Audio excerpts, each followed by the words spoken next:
ठाणेकर. नमस्कार. नमस्कार. नमस्कार. जय श्रीराम. जय श्रीराम. वंदे मातरम. वंदे मातरम. नमस्कार. रामभाऊ मागे व्याख्यानमालेच्या आयोजकांना मी मनापासून आधी धन्यवाद देते, कारण हा विषय आपल्या सगळ्यांसमोर मांडण्याची संधी त्यांनी मला दिली. आणि खास करून राजकीय नेतृत्वाने या विषयामध्ये रस दाखवला. आत्ता जरी ते इथे उपस्थित आत्ता नसले तरी निदान या विषयाला त्यांनी पाठिंबा दिला, महत्त्व दिलं, त्याबद्दल मी आदरणीय संजयजी गेळकरांनाही मनापासून धन्यवाद देते. मुळात मी ठाणेकरांची मनापासून ऋणी आहे. जसं मी मगाशी म्हणले, ही त्रिमूर्ती जी माझ्यासमोर बसलेली आहे ना, त्यांना ते आवडत नाही, पण ज्याच्यामुळे मी आज तुमच्यासमोर उभी आहे त्याविषयी कृतज्ञ राहणं ही पहिली माझी जबाबदारी मी मानते. विषय आपल्याकडे सांगा, हा विषय जो मी आपल्याशी आज बोलणार आहे, संवाद साधणार आहे, तो नक्कीच मनोरंजनाचा नाही आहे, तो अंजनाचा विषय आहे. आणि सर्वसाधारणतः आपण एका विशिष्ट वयापर्यंत पोहोचलो की आम्हाला काही कोणी शिकवायची गरज नाही आहे, मी इथे शिकवायला नाही आहे, पण निदान आपण ह्या विषयाचं जरूर चिंतन करावं. आपल्या दैनंदिन जीवनामध्ये आपण कोणत्याही क्षेत्रामध्ये कार्यरत असू, पण त्या 24 तासामधला माझ्या आयुष्यातला आजपर्यंतचा किती वेळ मी राष्ट्र या विषयाच्या चिंतनासाठी दिला, ह्याचा विचार करणं खूप गरजेचं आहे, कालमानानुसार नाही तर कायमस्वरूपी. मग राष्ट्र मी कशा पद्धतीने विचार करू? फक्त राजकीय अंगाने, फक्त सामाजिक, फक्त शैक्षणिक? तर असं नाही. मनुष्य जीवनाची सगळीच अंग तितकीच महत्त्वाची असली तरी सुद्धा राष्ट्रहित आणि राष्ट्र सुरक्षा याचा विचार अगदी मनापासून प्रत्येक भारतीयाने केला पाहिजे असं अगदी मला मनापासून वाटतं. आणि त्यातूनही मी आहे एका सैनिकाची आई आणि सैनिकी अधिकाऱ्याची पत्नी, आणि गेली 26 वर्ष अव्याहत राष्ट्राय स्वहा इदं न मम म्हणून माझ्या सद्गुरूंना वंदन करून जे सेवा कार्य मी सुरू केले त्यांचं पहिल्यांदा स्मरण करते. राष्ट्रीय सेवा कार्याचे गुरु माझे स्वातंत्र्यवीर विनायक दामोदर सावरकर, त्यांनाच वंदन करते.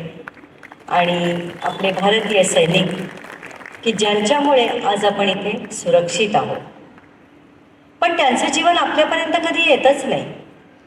आणि ह्याच क्षेत्रासाठी मला काम करावं असं का वाटलं? केवळ माझे पती होते, केवळ माझा मुलगा आहे म्हणून? तर असं अजिबातच नाही आहे. हे संस्कार व्हावे लागतात कुटुंबातनं, समाजातनं आणि सगळ्या स्तरावर. आणि आज जर आपण अगदी बारकाईने विचार करायला लागलो तर हा विषयाला जेव्हा तुम्ही मांडायला सुरुवात करीन आणि पूर्ण होईल तेव्हा माझ्यापाशी असे नंतर सगळे फीडबॅक येतात की हे ना शाळेत सांगितलं पाहिजे नाही का बरं? आणि सहजतेने आपल्या वयाची माणसं आपण याची सुटका करून देतो की माझा काही याच्याशी संबंध नाही, हे सगळं शाळा आणि शिक्षकांनी बघावं.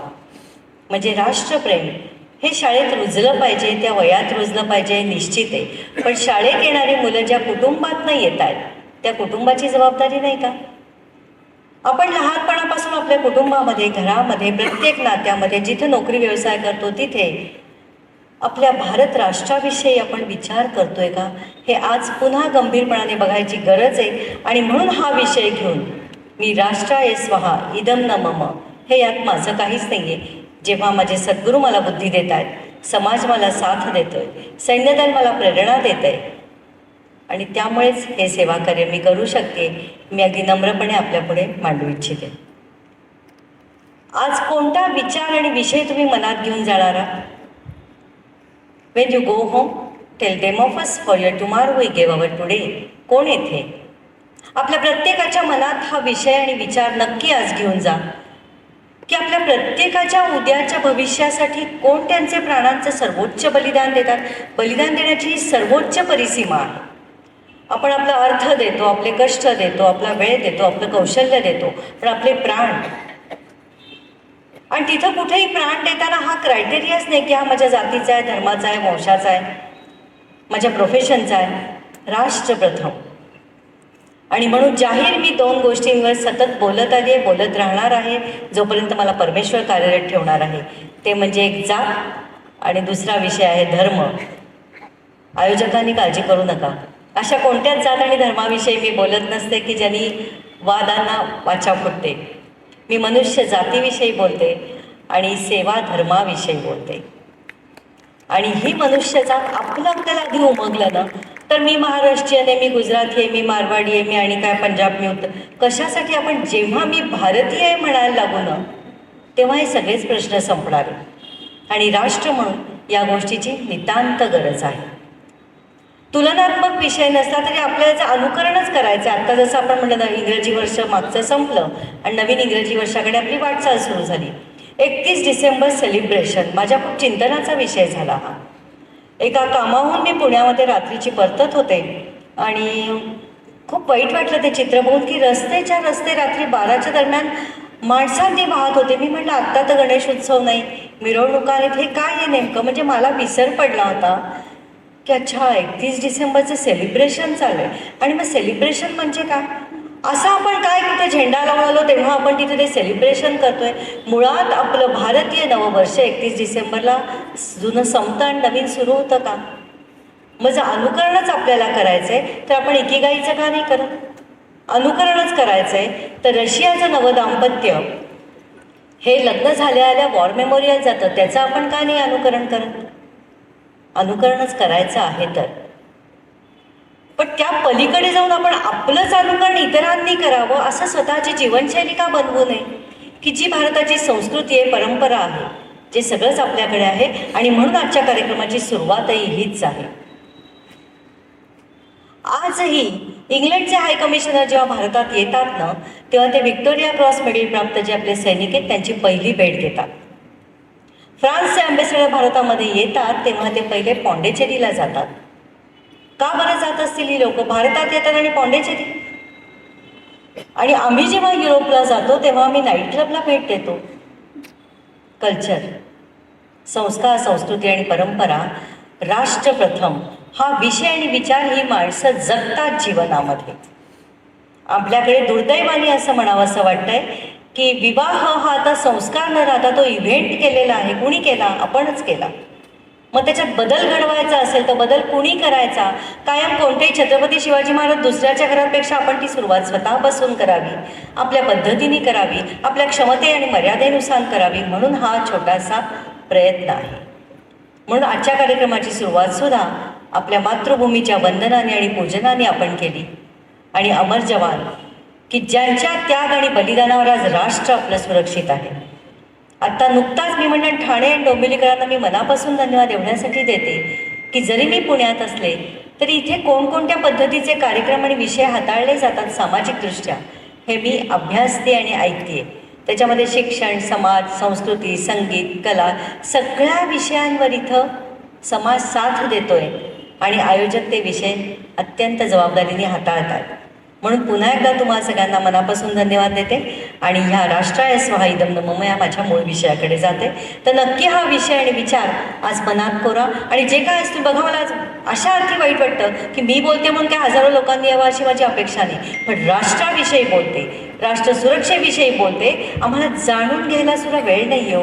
हे केवढं मोठं दुर्दैव आहे आपलं. वेळ आल्यामुळे तहान लागल्यावर विहीर खणाचा हा विषयच नाही आहे.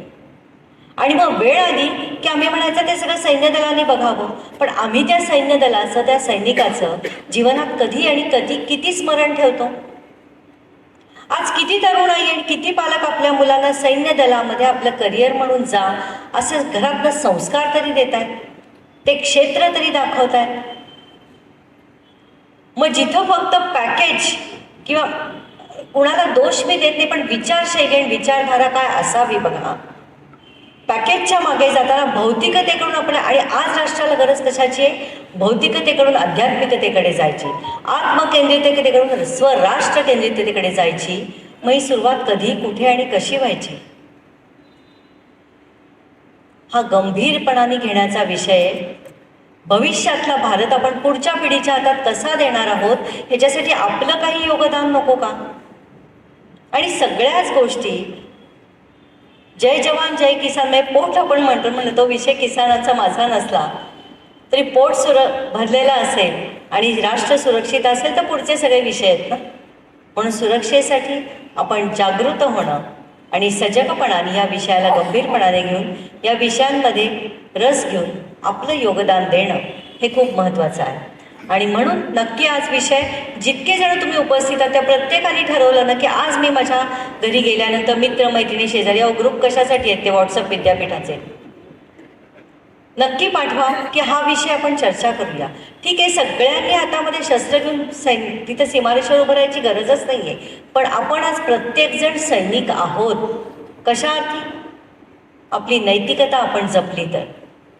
पद, पैसा, प्रतिष्ठा आणि प्रसिद्धी या 4 मानबिंदूंवर जर आपलं जीवन अवलंबून असेल तर जीवनाची इमारत ही निश्चितच डळमळीत असणार आहे, हे मी अगदी ठामपणे सांगू इच्छिते.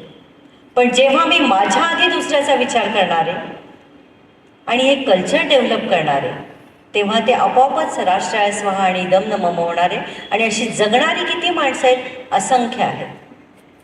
जसं राष्ट्रामध्ये अंध, अपंग, अनाथ, वृद्ध, शिक्षण, आदिवासी, पर्यावरण, पाणी अनेक घटकांवर कामं होत आहेत ना सामाजिक क्षेत्रात, आणि ती झालीही पाहिजेत. प्रत्येक काम तितकंच महत्त्वाचं आहे. पण आज आपण सैनिकांचा विचारच करत नाही आहोत, कारण त्यांचं जगणं आपल्यापर्यंत येत नाही. सैनिकांचा विशेष असा आहे की ते आपलं जगणं आपल्यापुढे आज इकडच्या कामावर गेलो होतो फोटो आणि फेसबुक या गोष्टीमुळं त्या क्षेत्रामध्ये त्यांना नियमाने अलाउड नाही आहेत. त्यामुळे ते आपल्या स्वतःविषयी खूप कमी बोलतात. त्यांचं जगणं क्षणाक्षणाला आपल्या भारतीय सीमांचा फक्त आपण प्रत्येक भारतीयाने विचार करूया. शेजारील राष्ट्र, मी त्यांना शत्रू राष्ट्र मी म्हणत नाही, कारण आपण भारताने कधीच कोणाला शत्रू मानलं नाही. पण ती राष्ट्र जेव्हा आक्रमण करतात तेव्हा तिथं आधी सगळ्यात महत्त्वाचा शत्रू आहे तो हवामानाच्या टोकाच्या प्रतिकूलतेशी सामना करणं. म्हणून आपल्याला भारताच्या सीमांचा अभ्यास असणं, निदान किमान प्राथमिक माहिती असणं हे गरजेचं आहे. हा समृद्ध आहे, पण त्या समृद्धीचं रक्षण करण्यासाठी ज्या पद्धतीने ते आपले सैनिक उभे आहेत त्यांच्या जीवनशैलीचा आपल्याला मात्र गंध नाही आहे. आणि हे वाचन करता करता करता जसं मी म्हणलं की माझे सेवा कार्याचे गुरु स्वातंत्र्यवीर सावरकर, त्यांच्या जीवनाचा अंशात्मक भाग जगण्याचा हा अंशात्मक प्रयत्न आहे. कारण सावरकरांचं नाव घेणं म्हणजे सुद्धा ना स्वतःच्या जगण्याची लाज वाटण्यासारखं आहे. त्यागाचं मूर्तिमंत जीवन म्हणजे काय तर स्वातंत्र्यवीर सावरकर आहेत. सावरकरांनी सुद्धा स्व विसरले म्हणून ते स्वातंत्र्यवीर झाले. म्हणून स्व विसरणाऱ्यांनी स्वराज्य आणि स्वराष्ट्र आपलं जपलेलं आहे. त्यामुळे आपली सुद्धा आता काही देणं, जसं माझी ओळख करून देताना ते म्हणले की देहाकडून देवाकडे जाताना, वाक्य म्हणून ऐकायला खूप सुंदर आहे हो, पण ते वाक्य जेव्हा आपण स्वतःकडे वळवतो ना की खरंच मी अशी जगते का? कालच्यापेक्षा माझ्या आयुष्यातला परमेश्वराने दिलेला एक एक दिवस वजा होतोय, मग मी राष्ट्रासाठी काय दिलं? जोपर्यंत हे यंत्र चालेल तोपर्यंत मी कार्यरत राहीन. मग प्रत्येक क्षण प्रत्येक श्वास मी राष्ट्रासाठी कसा समर्पित करू शकेन. काही शब्दांवर माझा खूप आग्रह आहे सेवा कार्यामध्ये. समर्पण म्हणते मी, अर्पण म्हणत नाही. का समर्पण म्हणते? आणि प्रत्येक सेवा क्षेत्रामध्ये समर्पण भावनेने बघितलं जावं हा माझा आग्रह आहे. कारण अर्पणामध्ये मी केल्याचं स्मरण आहे आणि समर्पणामध्ये मीच विस्मरण आहे, तरच ते समर्पण आहे. आणि ते तसं व्हावं ह्याच्यासाठी ते जगणं तसं असावं, स्वतः पलीकडे आणि स्वतः आधी. आणि हा विषय विचार स्वतःच्या जगण्यातनं आपल्या देशामध्ये जगणारे आहेत ते आपले भारतीय सैनिक. कुठल्याही गोष्टीची चर्चा, प्रसिद्धी मी केलं ह्याचं खूपही कोणतेही अवलंबन नाही, पण राष्ट्र मात्र सुरक्षित आहे. त्यामुळे हा विषय विचार मनामध्ये कोरा आणि पुढील राष्ट्रसेवा कार्याला आपल्या इच्छेनुसार मला नक्की सहकार्य आणि आशीर्वाद द्या. नेक्स्ट, मी सगळ्यांना विनंती करते की आजपर्यंत ज्यांनी सर्वोच्च प्राणांचं बलिदान राष्ट्रासाठी दिले त्यांच्या स्मरणासाठी आपण एक काही क्षण उभं राहू.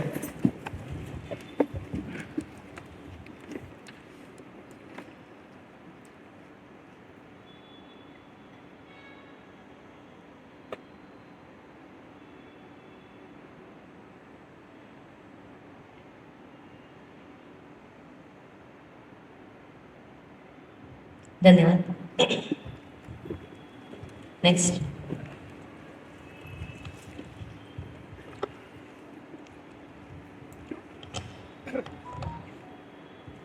त्यांच्या आणि आपल्या जीवनातला मूळ फरक काय आहे? त्यांच्या हातात बंदूक आहे, म्हणून आपलं जीवन शांत आहे, ते सावध जागेत म्हणून आपली झोप निवांत आहे. आपल्या जगण्यासाठी त्यांची रोज मृत्यूशी गाठ आहे. आपण मुलाबळात राहावं म्हणून त्यांची घरादाराकडे पाठ आहे. स्वतःची घरं अनाथ करून त्यांनी देशाची सेवा केली. प्राणपणाने ते लढले म्हणून आपल्या घरात दिवाळी आली. त्यांच्या उपकारांची जाणीव कृतज्ञतेने ठेवूया आणि आपल्या घरी एक पंक्ती आपल्या सैनिकांसाठी लावूया. ही पंक्ती आम्ही म्हणतो ना की आम्ही राखी पाठवतो, आम्ही दिवाळीला फराळाचं पाठवतो, जरूर पाठवा. त्या निमित्ताने तरी आपण त्यांचं स्मरण करतो. पण ती पंक्ती आपल्या आता कर्तव्याची आहे. हे जे व्यासपीठ आहे ना, इथं अनेक विषय हाताळले जातील. आज पण मी इथून बोलतेच आहे, पण फक्त ते बोलणं नसावं. उत्तम वक्तृत्वाला ना उत्तम कर्तृत्वाची साथ असावी आणि उत्तम वक्तृत्व कर्तृत्वाला दातृत्वाची जोड मिळाली ना तर कार्य उभं राहतं. आणि ते दातृत्व फक्त आपल्यापुरतं म्हणून म्हणलं मर्यादित ते बांधून समाजाला बरोबर घेऊन जाणं हे फार मोठं आव्हान आहे. आणि या सेवा कार्याचे गुरुच तुम्हाला सांगते.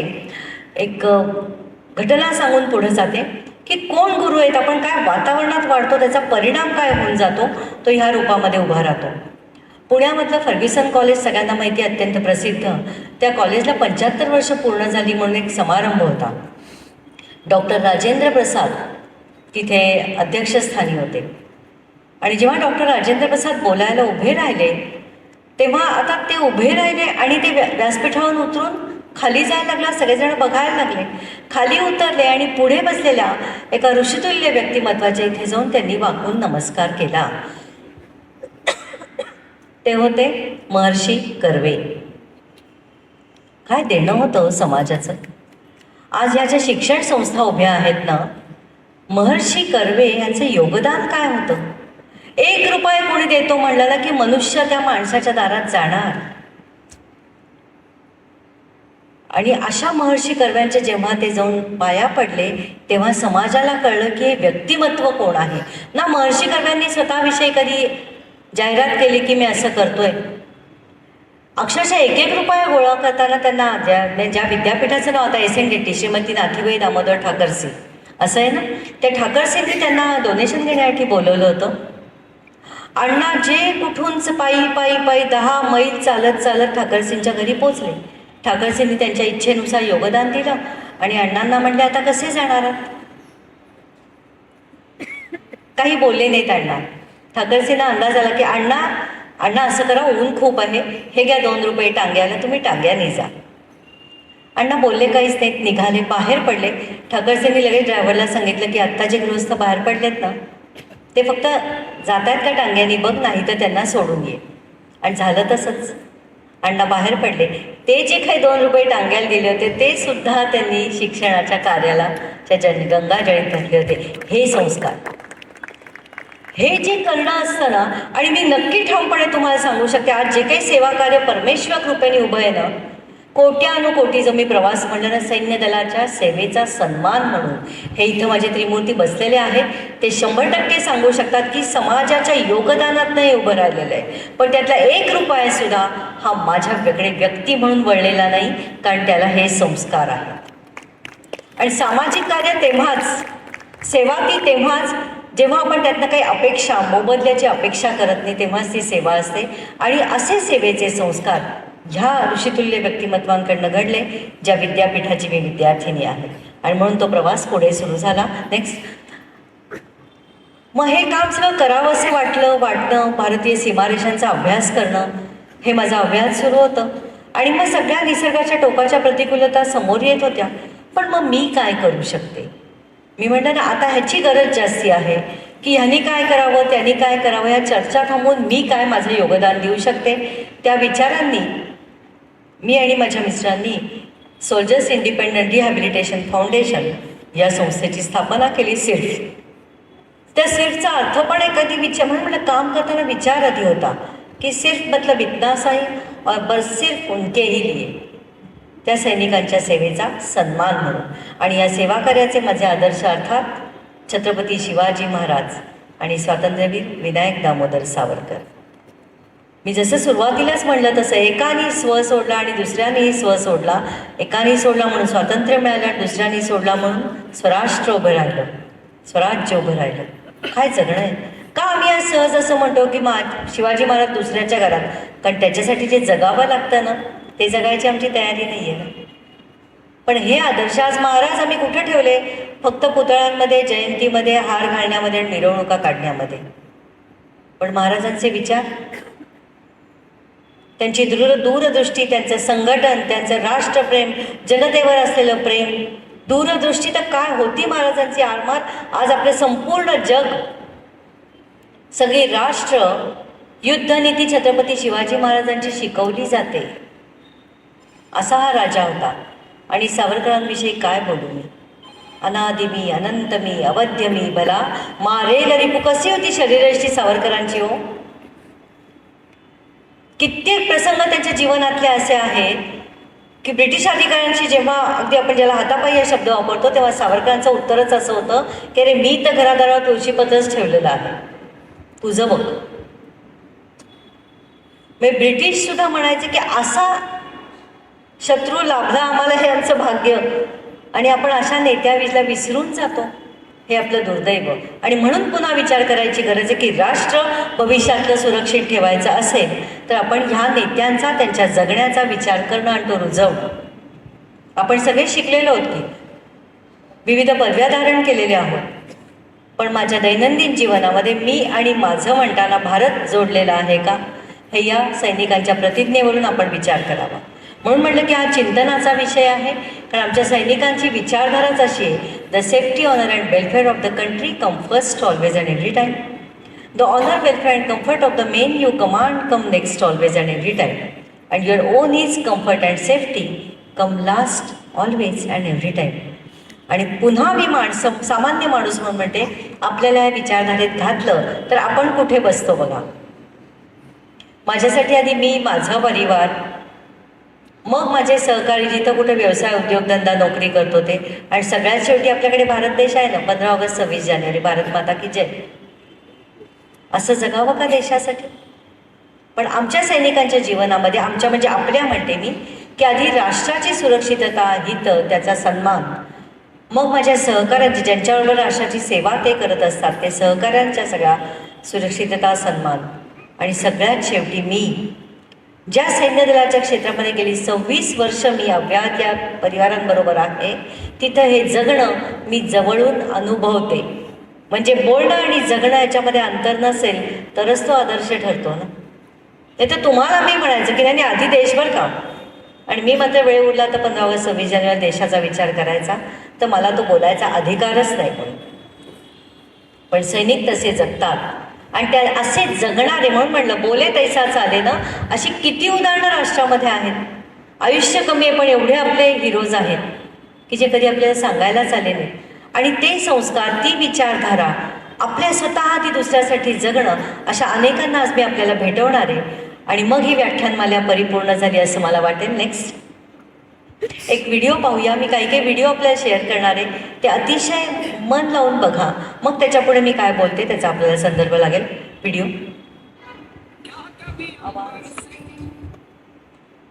प्लीज, आवाज बघा. आणि कृपया कोणी व्हिडिओ शूटिंग करू नका ताई, प्लीज.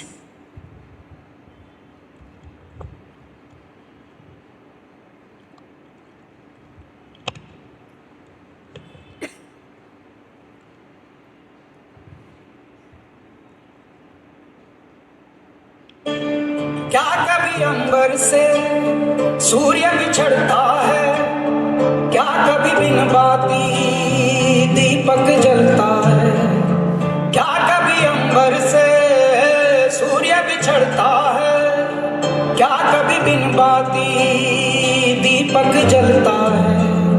कैसी है अनहोनी हर आँख हुई, छोड़ गया जो तू कैसे जिएंगे हम.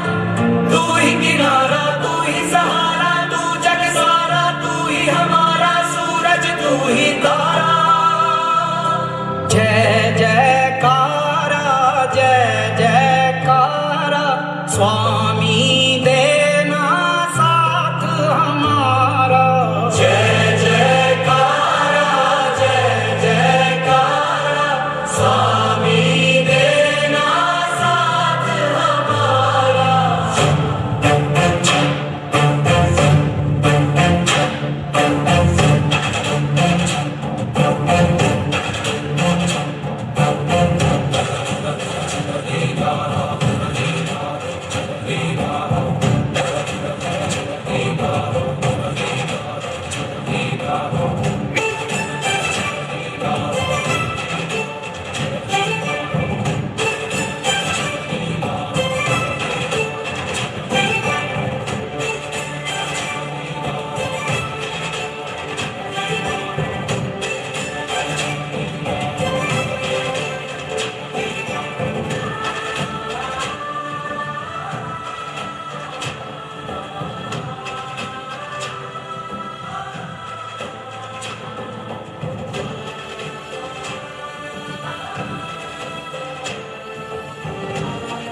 छान वाटतात, तात्कालिक या प्रेरणादायी गोष्टी वाटतात, पण ते प्रेरणास्थान आपल्या जीवनाचं होऊन आपण त्या क्षेत्रामध्ये सेवा बजावावी असं वाटणं आणि कार्यरत होणं हा प्रवास खूप मोठा आहे. आज इथे साहेब आहेत, मी त्यांना मनापासून धन्यवाद देते. यांना मी काही हे जीवन सांगायची काही वेगळी गरजच नाही आहे, ती तसे जगलेले आहे. मग जगावं कसं, तर ह्यांच्याकडून ते शिकावं. असे जगावे छाताडावर आव्हानांचे लावून अंतर, नजर रोखुनी नजरेमध्ये आयुष्याला द्यावे उत्तर. असं उत्तर कसं स्वतःकडे वळून बघता आलं ना, अभिमान वाटला पाहिजे. कशासाठी जगलो मी किंवा कशासाठी जगले? फक्त मी, माझं परिवार, माझं कुटुंब, मुलं बाळ, ह्याच्यातनं तर मरेपर्यंत, तो उचलेपर्यंत आपण बाहेर येत नाही. पण मग परिवाराची संकल्पनाच जी सैनिकांची आमच्या आशा आहे. स्वार्थ हेतूला दिला संक्षेप ज्यांनी जीविती, तो परार्थी पाहती हे पाहणं. आणि आप्त विस्तारात ज्यांच्या देशही सामावती, गाऊ त्यांना आरती. जीवनाचं ध्येयच माझ्या आहे की आरती स्तुतीच जर करायची आहे ना, तर स्वतःची काय, जे आपल्या सगळ्यांसाठी जगतायत, कुठल्याही अपेक्षांशिवाय जगतात, त्यांची स्तुती करावी, त्यांचं गुणगान करावं. हा जो व्हिडिओ आता आपण पाहिला, त्याच्यामध्ये पाहिलं असेल तुम्ही की आपले सैनिक बर्फाच्या जमिनीवरून धावत आहेत. ही जमीन आहे कुठे? जम्मू काश्मीर, सिमला, कुलू, मनाली. आणि जो निसर्ग पाहून आम्ही वावसाठी जो जातो ना की काय बर्फ आहे वगैरे वगैरे, किंवा सिनेमात पाहिलेला, ती भूमीच नव्हे. मग ही जमीन आहे कुठे? आणि एक सामान्य नागरिक म्हणून या बर्फाच्या जमिनीचा आणि मी जगण्याचा विचार करण्याचा माझा संबंधच काय बरं? या भूमिकेवर जर आपण सगळे सामान्य नागरिक असू, चूक आपली नाही आहे, म्हणावं तर आहे पण म्हणावं तर नाही, पण आपण काही विषय, आवडीचे विषय आपण वाचतो की नाही, जाणून घेतो. तसं आता तर यंत्र हातात आहे, आपण नक्की जाणून घ्यावं की बर्फाची भूमी भारताच्या सीमारेषांच्या आसपास कुठं आहे. ज्या भूमीविषयी मी आपल्याशी बोलते ती आहे जगातली सर्वोच्च युद्धभूमी, सियाचेन. मग त्याचा विचार तुम्ही मी का करायचा आहे? कारण त्यांच्यामुळे आपण सुरक्षित आहोत ना. तिथं असं वेगळं जगणं काय आहे की त्याचा पुन्हा मी विचार करायला हवा आहे. तिथली आव्हानं, म्हणून म्हणलं या सैन्यदलाविषयी वाचताना अभ्यास आपण करतोच. आज तुमच्यासमोर इतकी मध्यमवर्गीय सामान्य स्त्री आहे ना की माझा कुठलंही शास्त्र, वैद्यकीय शाखा, कुठलंही तंत्रज्ञान ह्याच्याशी माझा यत्किंचितही संबंध नाही. त्यातलं शून्य ज्ञान असलेली स्त्री मी आहे. पण त्या भूमीचा अभ्यास करण्याची इच्छा झाली तर केवळ सैनिकांच्या आणि माझ्या सेवा कार्याच्या गुरूंमुळे. कुणामुळे मी सुरक्षित आहे? ते आहेत तरी कुठे उभे, ते जगतायत तरी कसे, ह्याच्यातनं वाचनातनं मी पोचले. सियाचेन युद्धभूमीचा अभ्यास करायला लागले. अभ्यास करताना ती भूमी समोर आली आणि असं दिसलं मला वाचनातनं की अरेच्या, जगातली सगळ्यात उंच आहे, भारतापुरती नाही म्हणते, 20,000 फुटांच्या वर साधारण असलेली युद्धभूमी, जिथं 12 महिने 30 ते 35 फूट बर्फ आहे. वाऱ्याचा वेग तशी 60 ते 80 किलोमीटर/वर आहे. काही फुटांवरचं दिसत नाही आहे. Chilblain, frostbite, memory loss, weight loss. शरीराचा कोणताही भाग उघडा राहिला तर तो धातूला चिकटून बसतोय. आणि ह्या सगळ्याच गोष्टी कमी म्हणून की काय, तिथे समुद्र सपाटीपासून अत्यंत उंचीवर गेल्यामुळे हवेमध्ये ज्या प्राणवायूमुळे आपण सगळेच जिवंत आहोत, तो प्राणवायूच अत्यंत अल्प प्रमाणात आहे. आणि मग त्या युद्धभूमीवर कार्यरत असणाऱ्या सैनिकांच्या कॅज्युअल्टीज या केवळ आणि केवळ लॅक ऑफ ऑक्सिजनमुळे आहे. आणि हे कुठंतरी माझ्या या सामान्य बुद्धीला नाही पचलं. अरेच्या, तिथं उभारून युद्धही करायचे आणि प्राणवायूच उपलब्ध नाही, कसे हे जगत असतील? आणि हे कुणासाठी मृत्यूला सामोरे जात आहेत? आपल्यासाठी. मला काय त्यांच्या जगण्याचं पडलंय आणि मी काय करते? खरोखरी तुम्हाला सांगते, मला माझ्या जगण्याचीच लाज वाटली. लाज हा शब्द आहे त्याला. श्वास नाही, बाकी सगळं कमी असलेलं चालतो, पण जे जगण्याचा संघर्ष ज्या श्वासामुळे तोच तिथं नाही, मग मी यांच्या श्वासासाठी काय करू शकते हा पडलेला प्रश्न, आणि त्या प्रश्नाचा घेतलेला शोध, त्याचा हा प्रवास, आणि त्याचं परमेश्वर कृपेने सापडलेलं उत्तर. नेक्स्ट. सियाचेन, हायेस्ट बॅटलफील्ड, जगातली सर्वोच्च युद्धभूमी आहे. कशी ती आहे? कुठे? पाहूया आपण. नेक्स्ट. भारत, चीन आणि पाकिस्तान या 3 सीमा देशांच्या सीमारेषा जिथे एकत्र येतात तिथं ही युद्धभूमी आहे. ते सियाचेन ग्लेशियर आहे.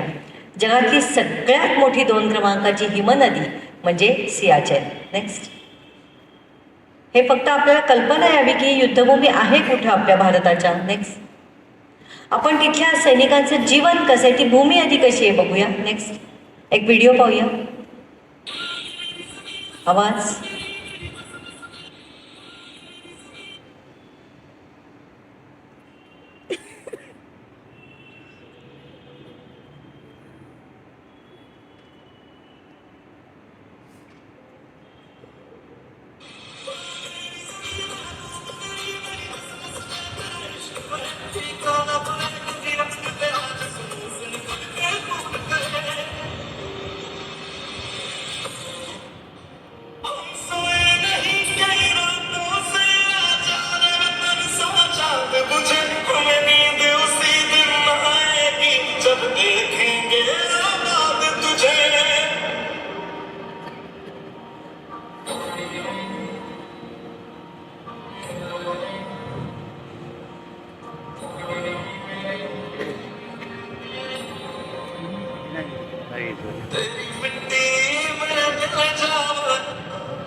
कल्पना करू शकत नाही.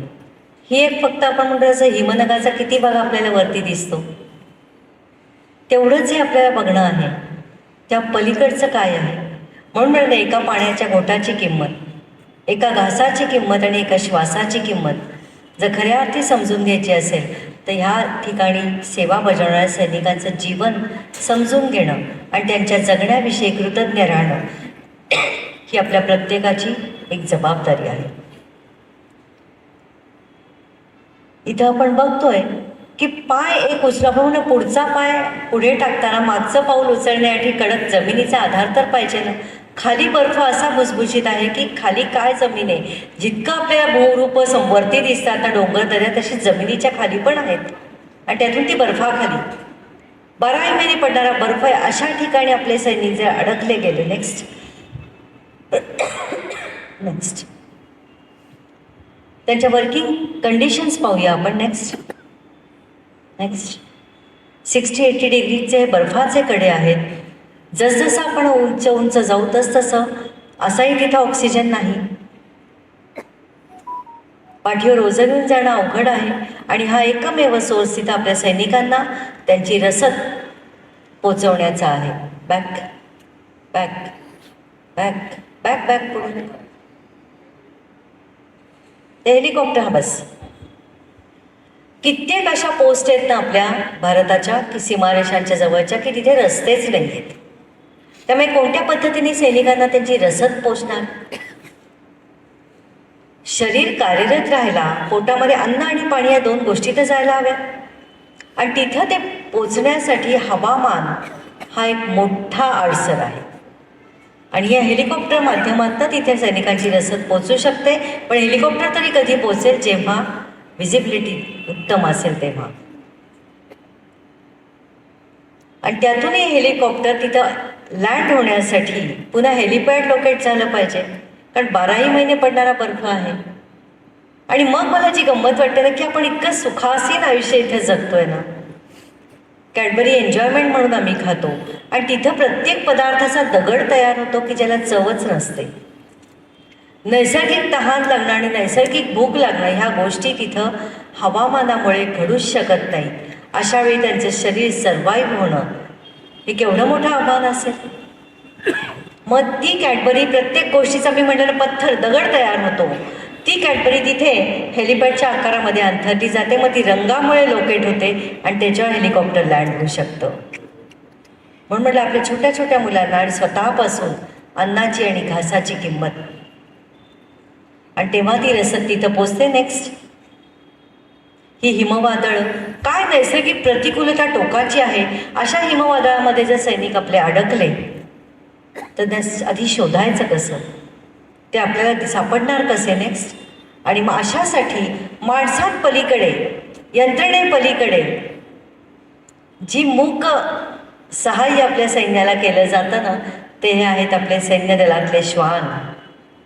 त्यांना उत्तम ट्रेनिंग दिलेलं असतं आणि ते लोकेट करतात जर बर्फाखाली एखाद्या सैनिकाची शरीर गाडलं गेलं असेल, सापडलं असेल. त्या ट्रेनिंगबद्दल त्यांना कितीतरी पदकं देऊन सैन्य दलामध्ये सन्मानित केलेलं आहे, कारण की त्यांची ड्युटी चोख बजावतात. की माझा फोटो कोणी काढला का आणि मला कुठला पुरस्कार दिला का, ह्याच्यासाठी ते श्वान नाही कामं करतो. त्यांचं देशाप्रती असलेलं इमान बघा त्या मुक्या जनावराचं, त्याच्याकडून सुद्धा खूप शिकण्यासारखं आहे. राष्ट्राप्रती त्याचं असलेलं योगदान. नेक्स्ट, हे पेडॉग्नी भारत चीनच्या युद्धाच्या वेळी पाठीवर म्हणलं की रस्ते नॉर्मल नाहीत म्हटल्यावर ते पायवाटेने ती शस्त्रास्त्र तिच्या पाठीवर लादली होती आणि ती त्या पोस्टवर सैनिकांचे शस्त्रास्त्र पोचवण्यासाठी चालली होती. ट्रेनिंगनुसार जाताना कुठंतरी तिचं पाऊल त्या पायवाटेवरनं चुकलं आणि शत्रूच्या हद्दीत गेली. त्या पाठीमागून जो गोळ्यांचा वर्षाव व्हायला लागला तेव्हा लक्षात आलं आपली वाट चुकली. आणि मग जी पेडॉग्नी निघाली ती आपल्या भारतीय हद्दीत येऊन थांबली, जिथं तिला ती शस्त्र पोचवायची होती. पण चुकून सुद्धा आपण गाढव म्हणू शकणार नाही, कारण ते एका गाढवही खेळखच्चर असतं. हे त्यांचं योगदान सैन्य दलात केवढं आहे. त्यांची ड्युटी, त्यांचं कर्तव्य ते चोख बजावतात आणि म्हणून आपलं भारतीय सैन्य कार्यरत आहे. नेक्स्ट, अशा पद्धतीने आपले सैनिक या जगातल्या सर्वोच्च युद्धभूमीवर कार्यरत आहेत. नेक्स्ट, आणि मग हा अभ्यास करून त्यांच्या श्वासासाठी आपण काय करू शकतो, असा 4 वर्षाचा प्रवास केल्यावर जे काही उत्तर समोर आलं ते हे होतं की oxygen generation plant and refilling centre. उत्तर जरी समोर आलं तरी महाराष्ट्रात पुण्यासारख्या शहरात राहून जगातल्या सर्वोच्च युद्धभूमीवर हे यंत्रणेने कार्य करायला ती पोचवायला हवी होती तिथे. ती भारतात नाही. त्याला येणारा खर्च किती? 2.5 कोटी. माझ्यासारख्या सामान्य स्त्रीकडे एवढा पैसा कसा असेल? पण मी म्हणलं श्रद्धा कशी काम करवते. माझ्या सद्गुरूंवर नितांत श्रद्धा आहे की जे त्यांच्याचमुळे मी इथं उभी, त्यांच्याचमुळे हे कार्य घडू शकतो. मी माझ्या सद्गुरूंसमोर उभी राहिले, समर्थ रामदास स्वामींसमोर, आणि मी त्यांना म्हटलं समर्थ दिशा द्या, काम करायचे त्यांच्या जगण्यासाठी तुम्ही मला मार्ग दाखवा. 2.5 कोटी कुठं आणू?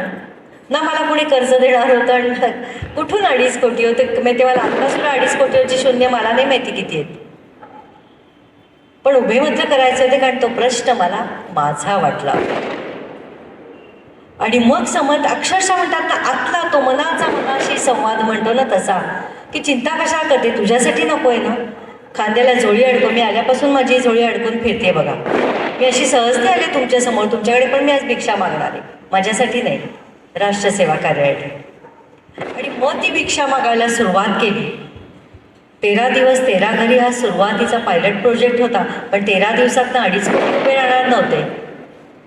आणि मग तिथे जयदीप सहस्रबुद्धेंसारखे, शेखर कुलकर्णीसारखे आणि विनोद तलवटीकरांसारखी माणसं माझ्या बरोबर, मी पाठीशी हा शब्दच वापरत नाही, कारण पाठ हा शब्द खूप दगाबाज आहे. पाठी सुरात्री घुसकला जातात, मागच्या मागे निघून जातात.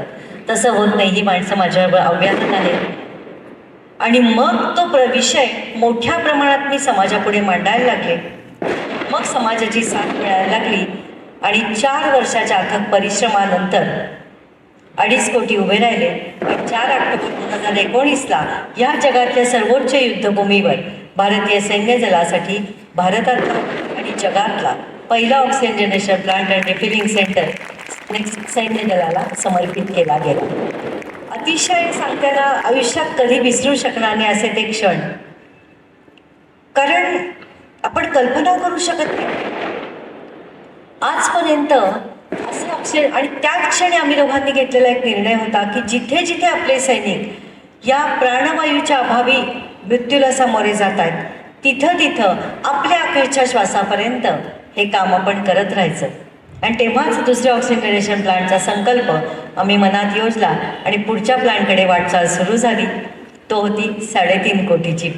नेक्स्ट, हे पहिला प्लांट तिथे समर्पित करतात. ती भूमी अशी आहे ना, आपण म्हणजे तिथं आम्ही काम करायला जातानाच तिथल्या अडचणी सांगायला मला 1 तास लागेल, पण त्या अडचणींचा प्रसंग नाही आहे. रस्तेच बंद होतात, त्यामुळे तुम्ही तिथवर पोचूच शकत नाही. आणि अशा वेळी तिथं तो ऑक्सिजन प्लांट देताना विषय 2-3 होते की एक तर तिथलं मनुष्यबळ वाचावं, ऑक्सिजनला वेटिंग नाही आहे, उद्या या बुकिंग करा असं नाही, त्यामुळे तो ताबडतोब मिळायला हवा होता. आणि जसजसं वर जाऊ तसं पाठीवर वजन कमी पाहिजे, पण तो छोट्या सिलेंडरमध्ये घेऊन त्यांना तो ताबडतोब उपलब्ध होण्यासाठी ती यंत्रणेनी काम करायचं होतं. म्हणून ऑक्सिजन जनरेशन प्लांट म्हणजे काय, का मी समाजासमोर आता आली, की सामाजिक सहभागात उभं राहिलेलं काम, तुमचा दिलेला 1-1 रुपये ज्या हेतूने मी आपल्यासमोर ही भिक्षा मागते, तो हेतू परिपूर्ण त्यांनी त्यांच्यापर्यंत जातो का हे तुमच्यापर्यंत पोहोचवणं ही माझी जबाबदारी आणि कर्तव्य आहे. त्यामुळे हा पहिला प्लांट उभा राहिला. आपण पाहूया, प्लांट म्हणजे कन्स्ट्रक्शन नाही आहे. नेक्स्ट, 20 फूट कंटेनराइज हा प्लांट आहे. एका सिंगल क्लिकवर ही यंत्रणा काम करते आणि 1 मिनिटाला साधारण 240 लिटर असं आउटपुट असलेली ही यंत्रणा आपल्याला प्युअर ऑक्सिजन तिथे सैनिकांना पुरवते. व्हिडिओ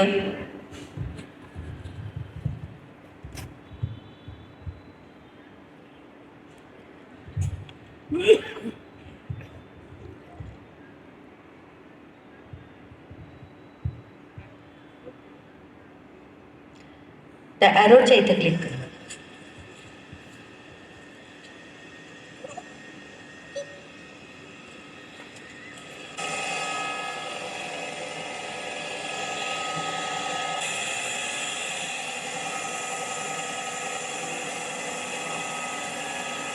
सर्वसाधारण ही यंत्रणा कशी आहे, कशी काम करते हे आपल्याला एक कल्पना यावी म्हणून मी हा छोटासा व्हिडिओ आपल्याशी शेअर करते. सगळं ऑटो तिथे सगळं काम होतं. एअर प्रेशर, एअर कंटेंट्स आणि छोट्या सिलेंडरमध्ये तो ऑक्सिजन भरून त्यांच्या गरजेनुसार आपले सैनिक तिथं आपल्या कामासाठी उभे असतात. हा तो बेबी सिलेंडर स्टॉप करा. आपल्याला कल्पना यावी म्हणून मी यंत्रणा आपल्यासमोर थोडक्यात मांडली. Next next next. आणि मग म्हणून म्हणलं ना की काम असं करावं ना की ते माझं आहे आणि मला अनेकांसाठी जगायचं आहे. त्यामुळे कल्पनाही केली नव्हती, कधी अपेक्षाही ठेवली नव्हती.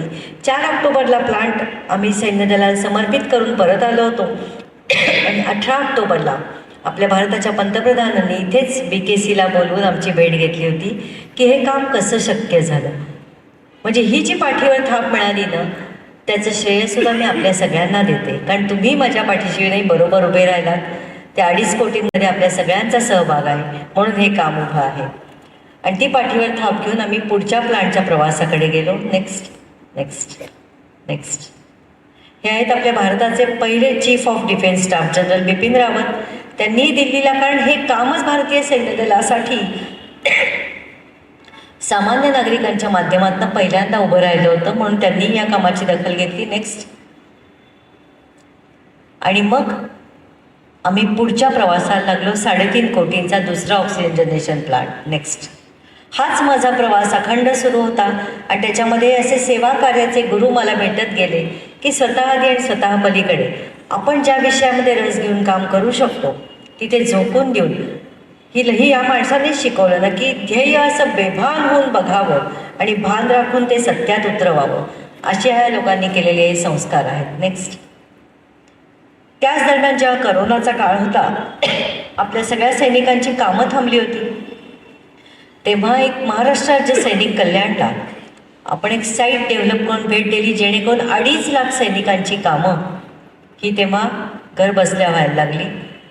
माझ्या वतीने मी कायम विचार करते की मी सैनिकांची सेवा कोणत्या पद्धतीने आणि कशी करू शकते, समाजाला जोडून घेऊन, बरोबर घेऊन. तशी ही साईट डेव्हलप करून भेट दिली. नेक्स्ट. हा दुसरा ऑक्सिजन जनरेशन प्लांट 3.5 कोटी जम्मू काश्मीर कोपवाडा इथे 15 एप्रिल 2022 इथे समर्पित केला गेला. नेक्स्ट. त्याच्यानंतर solar water heater system plant आपले दिव्यांग जे सैनिक असतात त्यांच्या उपचारांसाठी मिलिटरी हॉस्पिटल खडकी इथे तो प्रदान करण्यात आला. नेक्स्ट. म्हणजे आपण कामं काय काय करतो, ज्यासाठी मी भिक्षा मागते त्या भिक्षेतनं कोणतं सेवा कार्य उभं राहतं की जे तुमच्या सहभागात आहे, म्हणून हे तुम्हाला त्याचा मी एक परिचय करून देते. हा solar water heater system plant आहे. नेक्स्ट. आपल्या सैनिकांच्या विशेष मुलांची शाळा असते, त्यांना एक स्कूल बस ही अशी नुकती समर्पित केली. नेक्स्ट. जम्मू काश्मीरच्या सांबा जिल्ह्यामध्ये आपल्या ज्या वीरपत्नी विविध ऑपरेशन्समध्ये जे आपले सैनिक शहीद होतात, त्यांच्या वीरपत्नींना हाताला काम, आर्थिक स्वावलंबन याच्यासाठी सुद्धा आपण काम करतो. त्या 3 वीर नारी माझ्या आसपास ज्या उजवीकडे डावीकडे आहेत, ह्या आपल्या शहीदांच्या पत्नी आहेत. त्यांचं वेतन इथं आपल्या माध्यमातून जातं. नेक्स्ट. सैनिकांच्या दिव्यांग मुलीला आपण एक व्हीलचेअर, त्या नीड बेस्ड काम करणं जे आहे ना, तो उद्देश आहे. ही व्हीलचेअर नुकती देण्यात आली. त्याच्यानंतर आता नुकता जूनमध्ये 3रा oxygen generation plant and refilling centre 3.5 कोटी तवांग अरुणाचल प्रदेश इथे समर्पित करण्यात आला. नेक्स्ट. नंतर त्याच भागामध्ये मी म्हटलं जिथे रस्तेच नाहीत, कॅज्युअलिटीज झाल्या ना, तर तिथे सैनिकांना ताबडतोब उपचार मिळण्यासाठी पेशंट ट्रान्सफर युनिट हे तिथे प्रदान करण्यात आलं. नेक्स्ट. आणि ह्या ॲम्ब्युलन्स, क्रिटिकल केअर ॲम्ब्युलन्स म्हणजे हे मिनी ऑपरेशन थिएटर आहे, ते तिथे आपण प्रदान केलं. अशा 5 ॲम्ब्युलन्स देण्यात आल्या. नेक्स्ट. हा व्हिडिओ असेल बघा जरा, हा किंवा त्याच्या पुढचा व्हिडिओ आहे. व्हिडिओ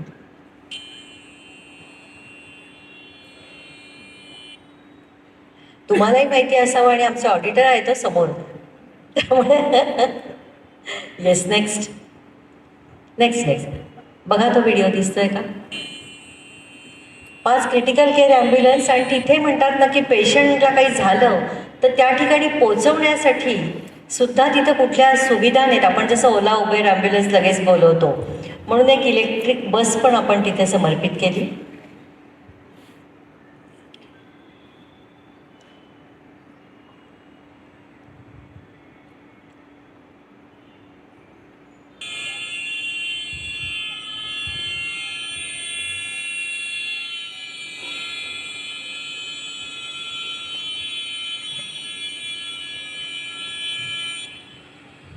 हे मिनी ऑपरेशन थिएटरच आहे.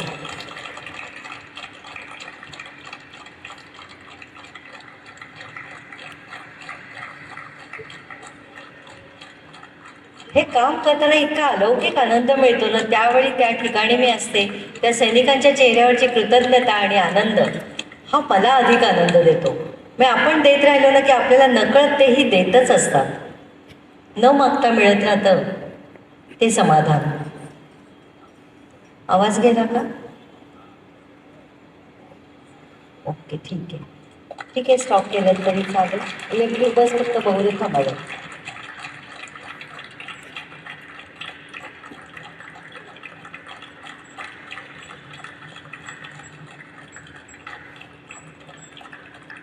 नॉर्थ ईस्टची घनदाट जंगलं, तिथं असलेले रस्ते, तिथं असलेले जंगली हत्ती, किंवा ही ती ओपन इलेक्ट्रिक बस की तिथे कॅम्पमध्ये येण्या जाण्याची सोय त्यांना ताबडतोब व्हावी आणि पोचता यावं म्हणून. स्टॉप. नेक्स्ट. नेक्स्ट. हे अशा त्या ॲम्ब्युलन्स आणि एक इलेक्ट्रिक बसेस अरुणाचल प्रदेशमध्ये समर्पित करून आम्ही नुकतेच परत आलो. नेक्स्ट. आणि पुन्हा समाजामध्ये आपण काय बदल घडवण्यासाठी काय करायला पाहिजे तर कुणाला समोर ठेवावं आदर्श म्हणून, अशी माणसं कोण आहेत देशामध्ये? नेक्स्ट तर आपले भारतातले 21 परमवीर चक्र विजेते, ज्यातले फक्त नेक्स्ट 3 जण फक्त आत्ता जीवित आहे. परमवीर चक्र विजेत्याचं पदक आहे. ह्या लाल चौकटीत मी 3 दाखवते. ते वरून डावीकडे आहेत योगेंद्र सिंग यादव, ज्यांना इथेच ठाणेकरांनी सन्मानित केलं होतं याच मैदानात मला वाटतं. सगळ्यात लहान वयामध्ये परमवीर चक्र पुरस्कार मिळवणारं हे व्यक्तिमत्व आहे राष्ट्रातलं. डावीकडून चौथे मधल्या ओळीत आहेत ते रायफलमॅन संजय कुमार, आणि त्याच ओळीत शेवटी जे आहेत ना पगडीवाले ते आहेत ऑनरी कॅप्टन बाना सिंगजी, ज्यांनी ह्या सियाचीन भूमीवरची एक पोस्ट जी पाकिस्तानमध्ये होती ती आपल्या भारतामध्ये परत आणली. काय व्यक्तिमत्व आहेत तुम्हाला सांगते, आणि त्यांच्याकडनं श्रीमंतीची व्याख्या मी शिकलेली आहे. नेक्स्ट हे योगेंद्र सिंग यादव परमवीर चक्र. नेक्स्ट हे ऑनरी कॅप्टन बाना सिंगजी. ती पोस्ट कैद पोस्ट म्हणून पाकिस्तानच्या ताब्यात होती आणि भारतात ती आणली. शौर्य, धैर्य, पराक्रम आणि त्याग म्हणजे काय तर जिवंतपणे जगातल्या सर्वोच्च युद्धभूमीवर आपल्या पराक्रमाने आपलं नाव कोरणारं हे व्यक्तिमत्व आहे. 21,000 फुटांच्या वरती असलेली ही पोस्ट आज नेक्स्ट बाना पोस्ट म्हणून ओळखली जाते. हे बघा 21,500 फुटांवर, आणि हेच हवामानाचं जे मी वर्णन केलं ते -35 आणि -55 डिग्री आपण कल्पनाच करू शकत नाही की आपल्या हालचाली गोठून जातात. श्वास घेऊन सोडताना सुद्धा बर्फाची टोकं आपल्या नाकाखाली लोंबतात, आणि अशा ठिकाणी युद्ध करणं हे आपल्या केवळ कल्पनेपलीकडचं आहे. ही पोस्ट त्यांनी भारतात काबीज केली आणि आज जिवंतपणे त्यांचं नाव त्या पोस्टला दिलं गेलेलं आहे. ही अशी माणसं आपल्या तरुणाईला, आपल्या भारतीयांना माहिती असणं हे खूप नितांत गरजेचं आहे. नेक्स्ट हा तो बिलाफोनला बर्फाचा ढिगारा की अत्यंत भुसभुशीत बर्फ, आणि तिथंही जाऊन पोस्ट काबीज करणं म्हणजे प्राणांशी मुकाबला होता, पण तो यशस्वी करून आज हे व्यक्तिमत्व इतकं साधं आहे. आणि जेव्हा परमवीर चक्र पुरस्काराने त्यांना ह्या पराक्रमाबद्दल सन्मानित केलं तेव्हा हे परमवीर चक्र पुरस्कार ज्यांना दिला जातो ते ज्या राज्याचे असतात ते राज्य ते पारितोषिकाची रक्कम ठरवतं. तेव्हा ऑनरी कॅप्टन बाना सिंगजींना एवढं धाडस, धैर्य, प्राणांशी झुंज देऊन यश मिळवल्याबद्दल 160 रुपये जम्मू आणि काश्मीर राज्याने दिले. म्हणजे खरोखरी काय शब्द नाही आहेत त्याला. आणि त्यावेळी पंजाब गव्हर्नमेंटनी बघा की जे सैन्यदलाविषयी वारंवार बोललं जातं की खूप साऱ्या गोष्टी फुकट मिळतात, अमकन तमकं, तर काय फुकट मिळतं हे पण मी सांगते ना. मग 160 रुपये दिले. मग पंजाब गव्हर्नमेंटनी त्यांना त्यावेळी 25 लाख रुपये, 25 बिघा जमीन आणि एक पेट्रोल पंप देऊ केला. बघा कित्येक पिढ्यांचं भलं आलं की नाही. पण पंजाब गव्हर्नमेंटनी त्यांना एक अट घातली होती की बाना सिंगजी तुम्ही ज्या राज्याचे आहात ना जम्मू काश्मीर ते राज्य सोडा आणि पंजाबमध्ये येऊन सेटल व्हा. वास्तविक पाहता जे त्यांनी योगदान राष्ट्रासाठी दिलं होतं ते त्यांनी मागितलं पण नव्हतं. पंजाब गव्हर्नमेंट त्यांना आपणहून देत होतं. अशा वेळी येणं काहीच हरकत नव्हती व्यावहारिकदृष्ट्या. पण राष्ट्रप्रेम, सेवा आणि त्याग याचं मोल आणि संस्कार बाना सिंगजींचं उत्तर असं होतं की नाही, मैं जिस भूमी पर मैंने जन्म लिया है वही पे मैं ठीक हूँ. म्हणून ह्या सगळ्या भौतिक गोष्टी नाकारण्याची श्रीमंती असणारं हे व्यक्तिमत्व. नेक्स्ट ऑनरी कॅप्टन बाना सिंगजी. इतके साधे आणि जमिनीवर पाय असणं आपण म्हणतो ना, अशी ही माणसं आहेत. आणि अशांच्या संगतीत राहिल्यामुळे जीवनाची दिशाच बदलते. एक विचारांना दिशा मिळते आणि कृतीला तर नक्की आधार मिळतो. नेक्स्ट नेक्स्ट नेक्स्ट नेक्स्ट आणि म्हणून मग पुण्यामध्ये या 3ही परमवीर चक्र विजेत्यांना एकत्र एका प्लॅटफॉर्मवर आणून त्यांचा समाजाशी संवाद.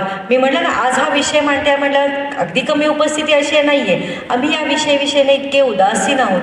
काय ते सैनिक आणि काय म्हणजे राष्ट्रविष्ट विषय आम्हाला काही नाही. पण इथे मात्र या तिघांना बघायला मला आठवत नाही किती हजारोंचा मॉब 4 तास तटस्थ होता. त्या कार्यक्रमाला ब्रेक नव्हता, कारण त्यातले 2 जण मांडणार होते योगेंद्र सिंग यादव आणि रायफलमॅन संजय कुमार कार्गिलचं युद्ध, आणि ऑनरी कॅप्टन मांडत होते सियाचेनचं युद्ध. कारण आपल्याला सैनिक माहीत नाही, सैनिकांचं जीवन माहीत नाही, त्यांची प्रतिकूलता आणि आव्हानं माहीत नाहीत. पण हे आपण निदान समजून तर घ्यावं. हे ऐकायला मात्र त्यावेळी हजारोंच्या संख्येने लोक आली होती. 4 तास बसली होती. तिथंच समाजाचा बदल कुठंतरी सुखावणारा होता, जसा आज पण आहे. नेक्स्ट मग आता मी तुम्हाला अशा हिरोंना भेटवते की ज्यांचा आणि आपला संबंध नाही, त्यांना कुठल्या प्रसार माध्यमांनी मोठं केलं नाही. कुठेतरी एखाद्या चित्रपटात आपण तो रोल करणाऱ्या हिरोला ओळखतो, पण मूळ ते जगणारा हिरो कोण होता त्यांची आम्हाला नावगावं पण माहिती नसतात ना. बघूया आपण अशा हिरोला भेटूया. नेक्स्ट, पहिला कारगिल युद्धाचं 1999चं युद्ध. ते युद्ध असंच झालं. 16 ते 18,000 फुटांवर अधिकाधिक युद्ध रात्रीच्या वेळी खेळले गेले. शत्रू आधीच उंचावर त्या पोस्टवर जाऊन बसले होते. भारतीय सैनिक खालून चढाई करत होते. त्यामुळे आपल्या सैनिकांच्या सगळ्या हालचाली ह्या सहज वरनं टिपल्या जात होत्या आणि अशा परिस्थितीमध्ये सैनिकांनी ही विजयश्री खेचून आणली होती. त्यातले पहिले तरुण आपले कॅप्टन सौरव कालिया, वय वर्ष अवघं 23. नेक्स्ट आणि video.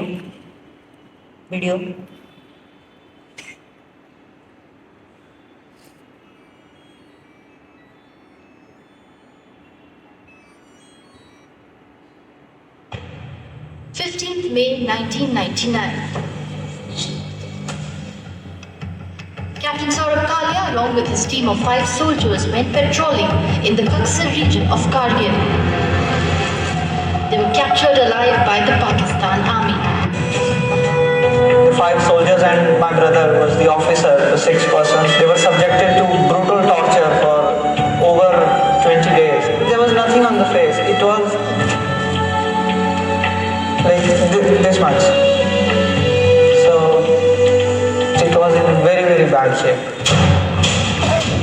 The autopsy report of Captain Saurabh Kalia and the 5 soldiers revealed extreme torture. Cigarette burns, pierced eardrums with hot rods, and chopped off limbs and private organs, before finally shooting them dead.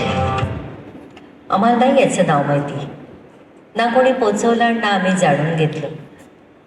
जी तरुणाई फक्त आपल्याच भौतिकतेमध्ये मस्त आणि गर्क आहे ना, त्यांनी काही क्षण तरी आयुष्यातल्या की या तरुणामुळे आज आपण आपली तरुणाई आनंदामध्ये घालवतोय आणि आपल्या वयाच्या सुद्धा सगळ्यांनी त्यांच्याविषयी कृतज्ञ राहायला नको. जेव्हा याचं पार्थिव घरी आलं ना, तेव्हा आमच्या कॅप्टन सौरव कालियाचा पहिला पगार त्यांच्या आईवडिलांच्या हातात पडला होता.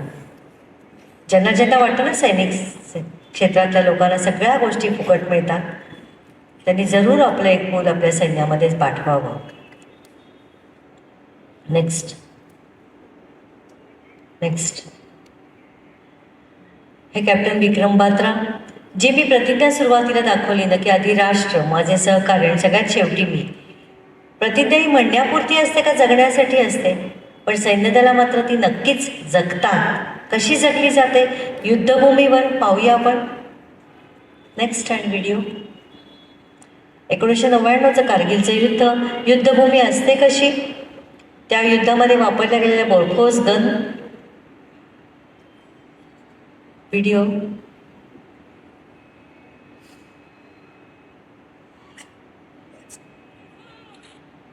आवाज.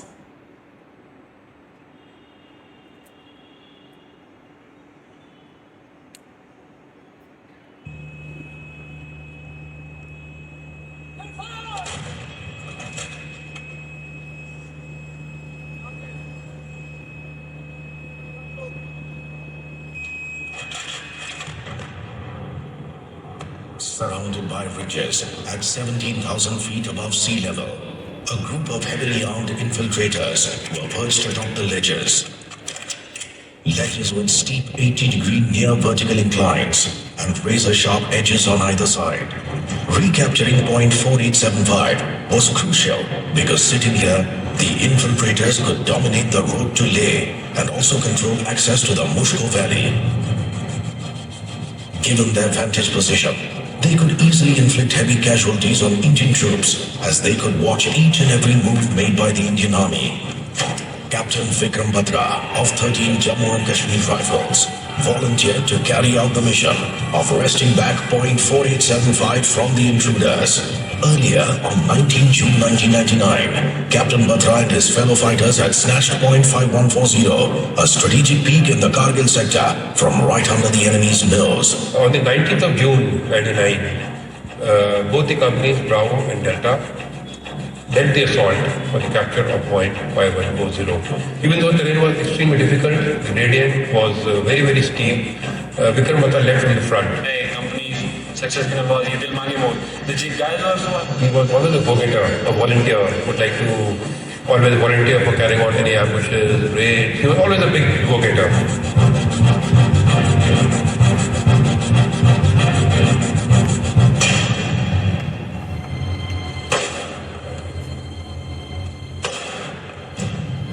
For over 36 hours, Lieutenant Naveen and his men were engaged in a fierce gun battle with the natives. Though he had reached the top, the enemy had a bunker which was constructed right on the mouth of this ledge. If we have to capture 0.75, the only way is to launch frontally along that ledge, which was suicidal actually. Captain Naveen, who was in the forwardmost area, he got injured. The enemy had thrown a grenade and it fell on his leg, and his leg was very badly damaged.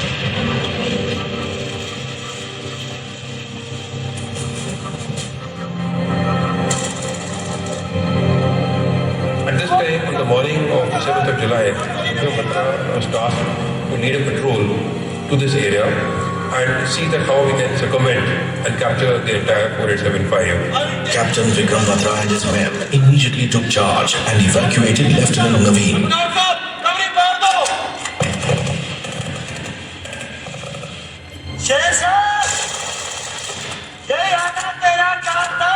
The enemy was trying his psychological warfare on us.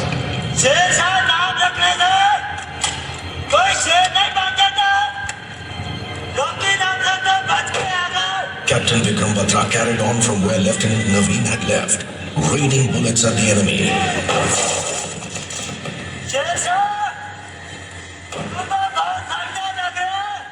The enemy taunted Captain Batra, saying that if India handed over Bollywood actress Madhuri Dixit, they would leave the place forever. To this, Captain Batra gave a fitting reply. In the heat of the battle, Captain Vikram Batra decided to surprise the enemy and do the impossible. Now, when he went to that area, apparently, now I can visualize, he realized that there was simply just no way. There was no way we could circumvent this ledge. And impulsive, go-getter, impulsive man that he was, he immediately assaulted through that only approach to that area which was being dominated by the enemy Sangai.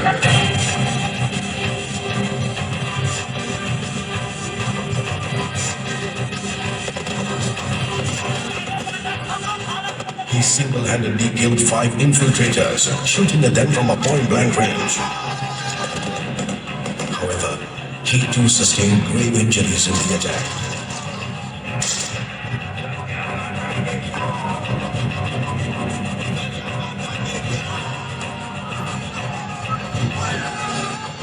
Unmindful of his injuries, he charged forward.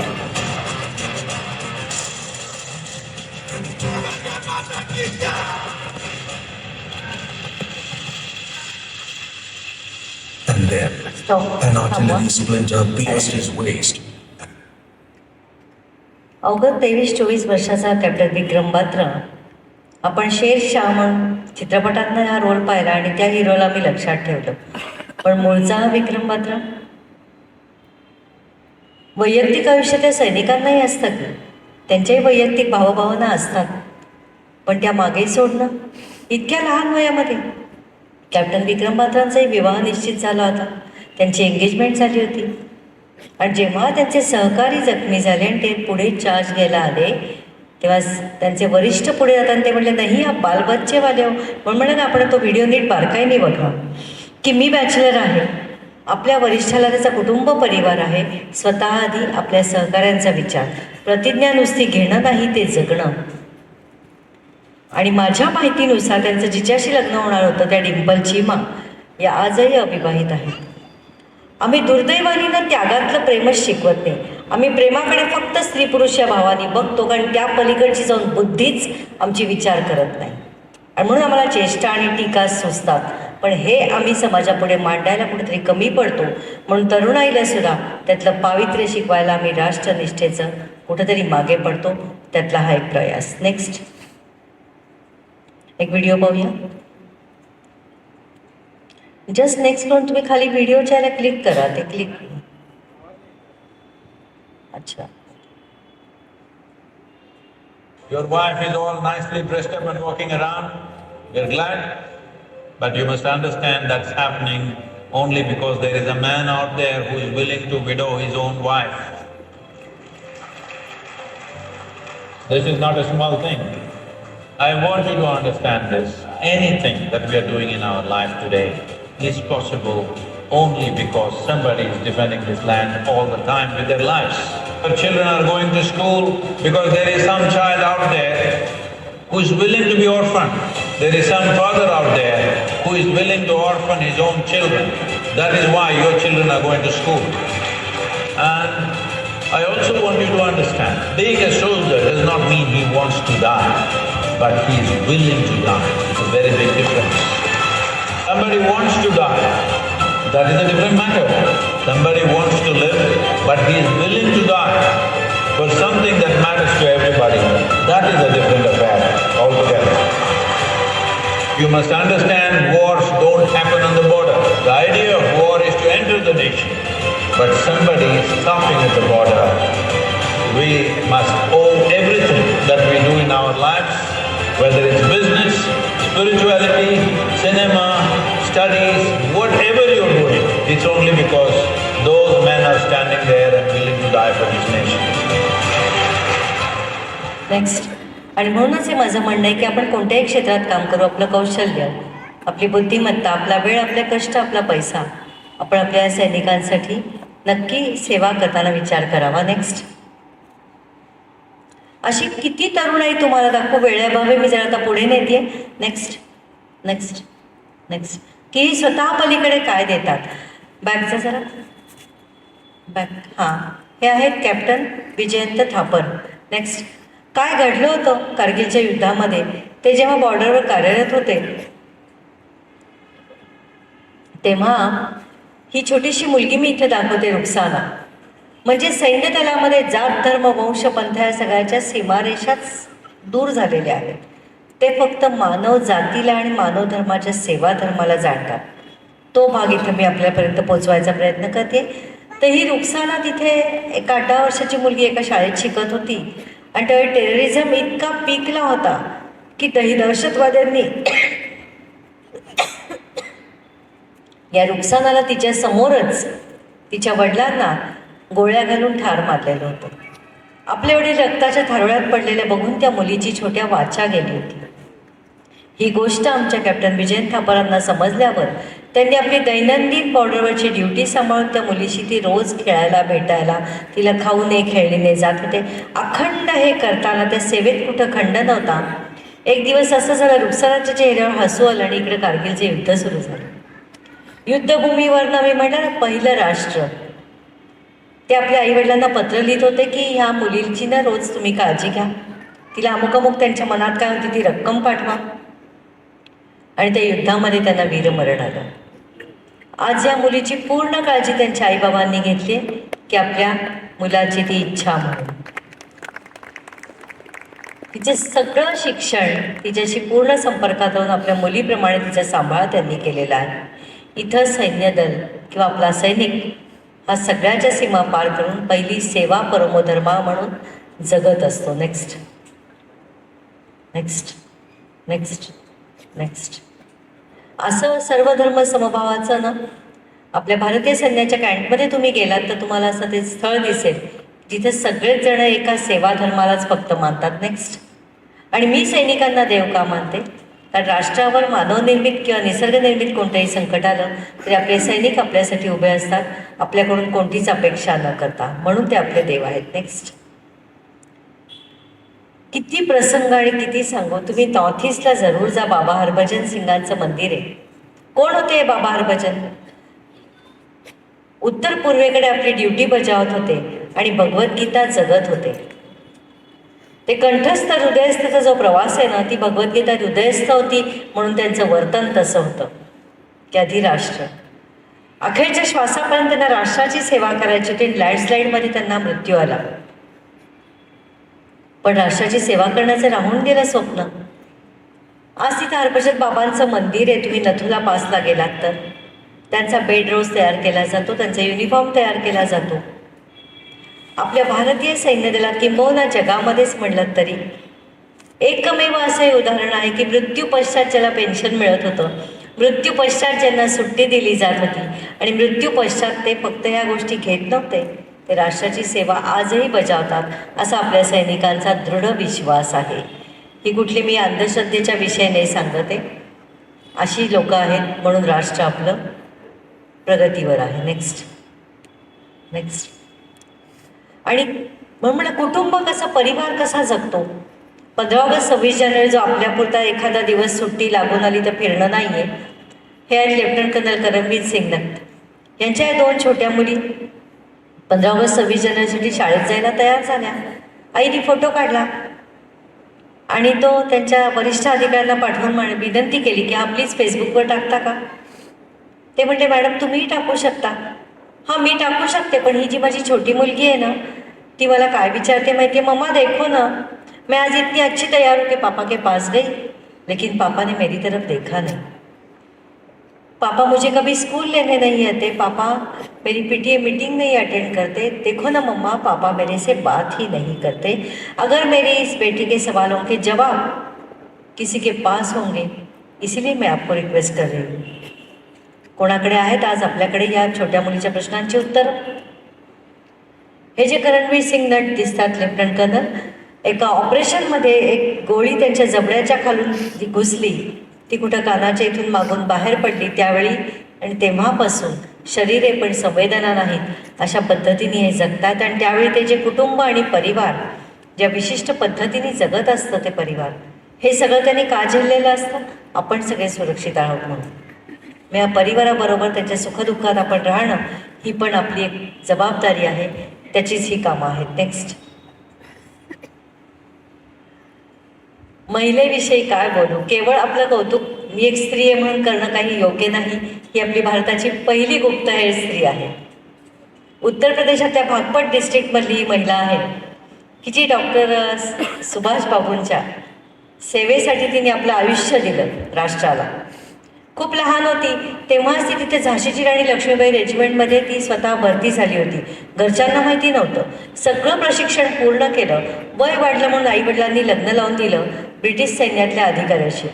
नीरासाठी खूप आनंदाची गोष्ट होती, कारण तिचं कामच हे होतं की ब्रिटिश सैन्याच्या छावणीमध्ये जायचं, माहिती काढायची आणि सुभाषबाबूंना नेऊन पोचवायची. लग्नानंतरचे काही दिवस ठीक गेल्यावर नवऱ्याला तिचा संशय यायला लागला आणि मग ते तिचा पाठलाग करत होते. आणि तेव्हा नेमकी नीरा सुभाषबाबूंना महत्त्वाची माहिती पोचवायला चालली होती.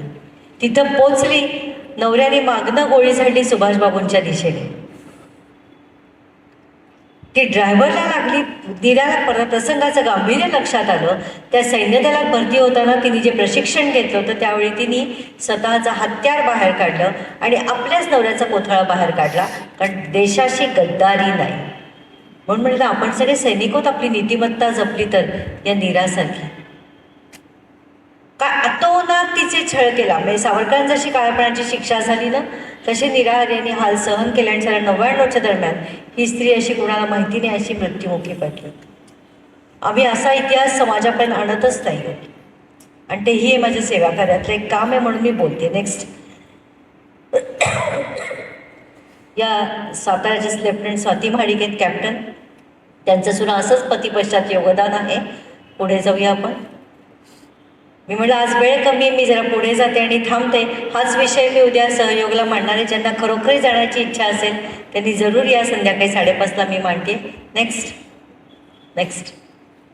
या महिला अधिकारी आहेत नेव्हीच्या की ज्यांनी पृथ्वी प्रदक्षिणा एकही पुरुष बरोबर नसताना पूर्ण केलेली आहे. नेक्स्ट.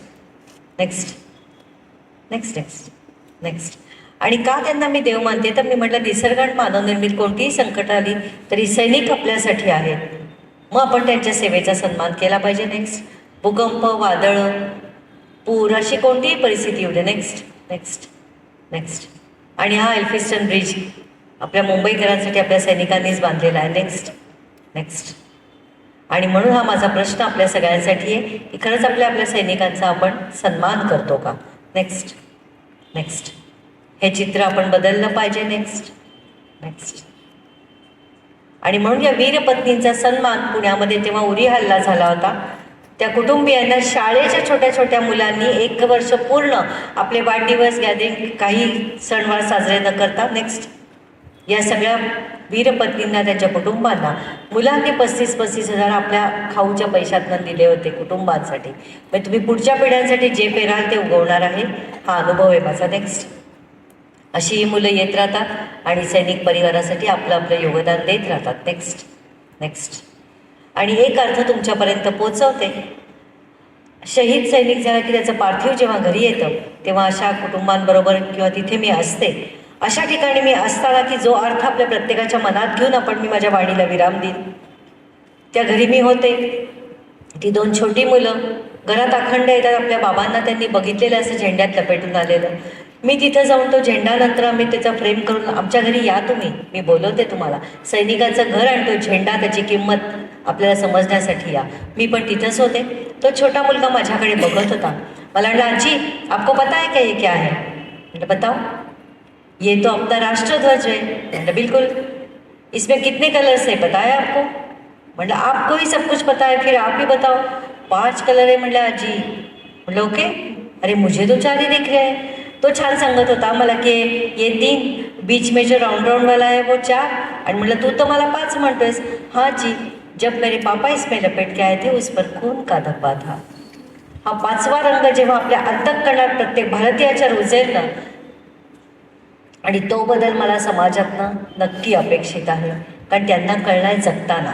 वास्तविक पाहता तिरंग्याला तसं नसतं रक्त लागलं, पण त्या मुलांनी आपल्या वडिलांना त्या स्थितीमध्ये आणि तो राष्ट्रध्वज हे नातं जोडलं होतं आणि त्या रक्ताचा रंग लाल आहे हे त्या छोट्या वयाला उमगलं होतं.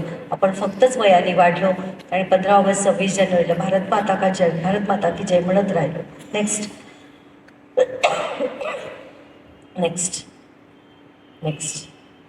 But there's a good reason why you never got a bill for the freedom that you enjoy. आपण स्वातंत्र्य उपभोगतोय, पण भोगाकडून त्यागाकडे हा प्रवास व्हायला पाहिजे. आणि त्यागासाठी ते संस्कार, ते चिंतन, ते मंथन नक्कीच राष्ट्रप्रथम म्हणून व्हायला पाहिजे. तोच प्रवास माझा पुढे सुरू आहे. असेच अजून विविध प्रकल्प, जसे 3 ऑक्सिजनेशन प्लांट आणि विविध प्रकल्प मी करते, तसेच संस्थेच्या माध्यमातून आणि सामाजिक सहभागातून अजून 10 ते 12 कोटींचं आव्हान घेऊन मी पुढे चाललेली आहे. आपल्या सगळ्यांचा सहभाग, मग आपला वाढदिवस, 75, 60, गेट टुगेदर, पार्टी, भिशी, कोणताही समारंभ असो, आपल्या प्रत्येकाच्या दैनंदिन जीवनात राष्ट्रप्रथम हा विषय आणि विचार रुजवण्यासाठी हा माझा जीवन प्रवास सुरू आहे. आजपर्यंत ठाणे, डोंबिवलीकर, दादर, मुंबईकरांनी मला खूप साथ दिली, विश्वास ठेवला आणि म्हणून तुमच्या विश्वासालाच घेऊन मी पुढे कार्यरत राहीन. तुमच्या सदिच्छा, सहकार्य आणि आशीर्वाद मला कायम लाभू देत अशी नम्र विनंती करते. आणि माधुरीताई पूर्ण वंदे मातरम् होणार आहे? येस. त्याच्यासाठी माधुरीताई पुढचं निवेदन करतील आणि माझ्या वाणीला विराम देते. नकळत कुणाचं मन दुखवलं गेलं असेल तर क्षमा मागते. आणि हा विषय पुन्हा अगदी नीट ऐकून घ्यायची इच्छा असेल त्यांनी उद्या सहयोगला नक्की या. संध्याकाळी 5:30 वाजता हाच विषय मी पुन्हा मांडणार आहे. धन्यवाद. वंदे मातरम्.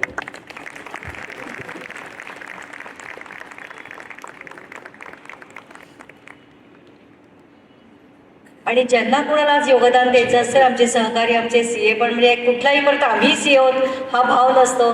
प्रत्येक सेवा कार्यासाठी माझी माहेर म्हणून ही माणसं सगळी उभी आहेत. त्यामुळे त्यांच्याशी संपर्क साधून तुम्ही याच्यामध्ये, मी म्हणलं 1 रुपयापासून पुढे कितीही, पण धनादेश जिल्ह्यात उत्तम माहिती 2000पर्यंत रोख घेऊ शकते.